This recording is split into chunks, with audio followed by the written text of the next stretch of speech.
Hi guys, welcome back to my channel. I am Anu Bhardwaj and I am a banking aspirant. अगर आप मुझे जानते हो तो आपको पता है कि मैंने अभी 1 मार्च को थर्ड शिफ्ट में मेरा एग्ज़ाम दिया था एसबीआई क्लर्क का। तो मेरा पेपर क्लियर हो गया है। अभी तुम सोच रहे होगे कि आप प्री क्लियर करके क्या खुश होती है लड़की। मैं तो छोटी छोटी खुशियों से ही अपनी खुशियाँ ढूंढ लेती हूँ।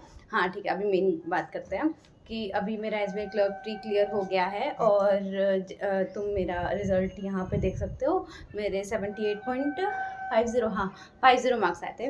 ठीक है, और मैंने हरियाणा से अप्लाई किया था और हरियाणा की कट ऑफ थी 64। एंड मेरे को पता तो था ही कि प्री क्लियर हो जाएगा। मेरा पेपर बहुत अच्छा गया था। और अभी ट्रेन आ रही है, पता नहीं मैं वीडियो बनाती हूँ तभी क्यों ट्रेन आती है। ठीक है, क्या बोल रही थी मैं?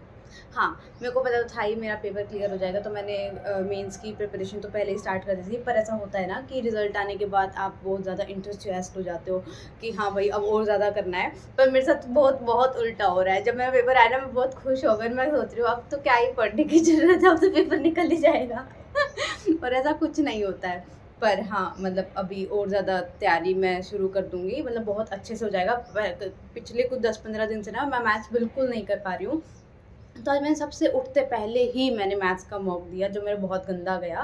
पर कोई बात नहीं, एसबीआई के लोगों में एटलीस्ट उसका तो मतलब सेक्शनल कट ऑफ की तो कोई दिक्कत नहीं होती है। तो इसलिए हम ट्राई करेंगे कि हम अपनी स्ट्रेंथ पे और ज़्यादा काम करके उसको और ज़्यादा बढ़ा पाएँ। और वीकनेस पे इतना ध्यान ना दे के मतलब नेगेटिव थिंकिंग अंदर नहीं लानी कि अगर मेरे से मैथ्स नहीं हो पा रहा तो मेरा पेपर क्लियर ही नहीं होगा। तो इसलिए मैं अपनी तैयारी मतलब अब और अच्छे से करूँगी। तुम भी मुझे बताओ कि तुम्हारे कितने मार्क्स आए। मार्क्स तो क्या ही फ़र्क पड़ता है, पेपर क्लियर हो गया, बात ख़त्म। मतलब तुम्हारा क्लियर हो गया है, कैसे हुआ है, मतलब कितना अच्छा गया है तुम्हारा।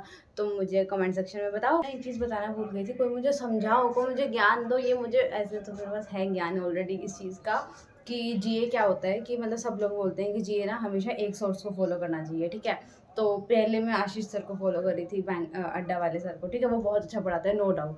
पर फिर मैं बीच में कपिल सर को फॉलो करने लग गई। अब मैं फिर से आशीष सर को फॉलो करने लग गई, मैं फिर से कपिल सर को फॉलो। अब मैंने सोचा था कि एसबीआई क्लब के लिए चाहे कुछ हो जाए, कुछ भी हो जाए, मैं सिर्फ कपिल सर को फॉलो करूँगी। ठीक है, उसके बाद मैंने उनका जीडीपी कोर्स भी परचेज़ किया। उसके बाद फिर मैंने उनकी क्लासेस वगैरह सब देखी, पीडीएफ्स में उनकी रीड आउट कर रही हूँ। मैं मार्च की करंट अफेयर डेली फॉलो कर रही हूँ। पर पता नहीं मुझे अचानक से परसों रात को मुझे चुल मची कि मैं अड्डा के सर को फॉलो करूँगी। क्यों? मतलब कोई मुझसे पूछे क्यों क्यों करना चाहती हूँ मैं उल्टे काम। मतलब मेरे को पता है मेरे को नहीं करना चाहिए। एक ही सोर्स को फॉलो करो, तुम्हारे माइंड में तुम्हारे दिमाग में वही रहेगा कि हमने वो न्यूज़ वहाँ पे पढ़ी थी, ये थोड़ी थोड़ी पिक्चर हमारे माइंड में बन जाएगी। तो वो बहुत अच्छा फ़ायदा होता है मतलब एक चीज़ को फॉलो करने के लिए। पर मैं क्यों जा रही हूँ भाई दूसरी तरफ, मुझे नहीं पता मैं क्यों जा रही हूँ। कोई मुझे प्लीज़ समझाओ। और कल परसों मैं दीप्ति को भी फ़ोन करके कह रही हूँ, बहन प्लीज़ मुझे रोक ले, बहन मुझे ये काम करने से। और उसको कह रही हूँ कि मुझे रोक ले, और फिर भी मैं 127 पेज की पीडीएफ को मैं 90 प्लस क्रॉस कर चुकी थी। पागल लिखा है ना मेरे चैनल पे, पागल। मेरे को पता है वो चीज़ नहीं करनी है, मैं फिर भी कर रही हूँ। ठीक है, पर मैं तुम्हें एक बात बताती हूँ। अभी तुम जीए जहाँ से भी फॉलो कर रहे हो मुझे नहीं पता। पर ना मॉक टेस्ट होते हैं ना जो लर्निंग नीति के, मैं उनको कोई स्पॉन्सर नहीं कर रही हूँ। मैं तो कुछ भी नहीं देंगे वो तो मुझे। मैं तुम्हें बस मेरे अकॉर्डिंग बता रही हूँ कि मैं ना उनका फर्स्ट जीडीपी का एक मॉक दिया था, सेक्शनल जीए का। उनमें से 50 थे तो मेरे 18 सही थे और 9 गलत थे शायद। हाँ 9 गलत थे, तो मेरे 15.75 भगवान। मेरे आईपीएस पीओ का डबल मार्क्स आए हैं। मतलब मॉक टेस्ट में मेरे डबल मार्क्स आए हैं। अगर ऐसा ही पेपर भगवान करे ऐसा ही निकल जाए तो मेरे 18 सही हो जाते।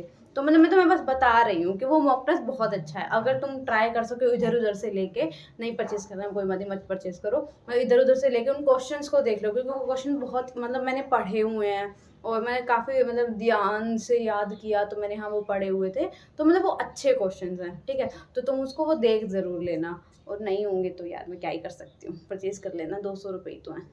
हाँ ठीक है। और और मुझे कोई ज्ञान बांटना हो, और मुझे कोई ज्ञान नहीं बांटना, तुम मुझे ज्ञान बांटो। एंड ये वीडियो बहुत छोटे रखने वाले थे क्योंकि मुझे अपनी खुशियाँ बांटनी थी तुम लोगों से। ठीक है, और thank you for watching this video and subscribe to my channel if you haven't. And bye. Like my video, share my video, comment down your favourite part. ऐसा तो मैंने कुछ बोला नहीं है जो तुम्हारा कोई फेवरेट पार्ट होगा।